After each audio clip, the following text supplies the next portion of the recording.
Bilang masayang pagsalubong sa bagong taon, matagumpay na nagsagawa ng gift-giving activity ang mga tauhan ng Pangasinan Second Provincial Mobile Force Company sa barangay Nangapugan, Sangkintin, Pangasinan. Ang nasabing aktibidad ay pinangunahan ni Police Corporal Melanie Arocampo sa ilalim ng pangangasiwa ni Police Lieutenant Colonel Richard Q. Angrade, Force Commander. Sa aktibidad na mahagi ang kapulisan, nakabuuang 18 sako ng bigas na tag 5 kilo, 120 laruan at 50 tuwalya para sa mga bata at pamilyang residente ng barangay.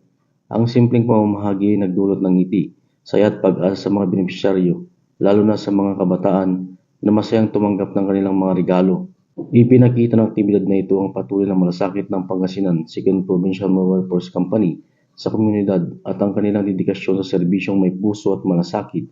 Sa pagsisimula ng bagong taon, naway magsilbing inspirasyon ang gawain ito upang higit pang magpatibay ng diwa ng bayanihan, pagkakaisa at pagtutulungan sa komunidad.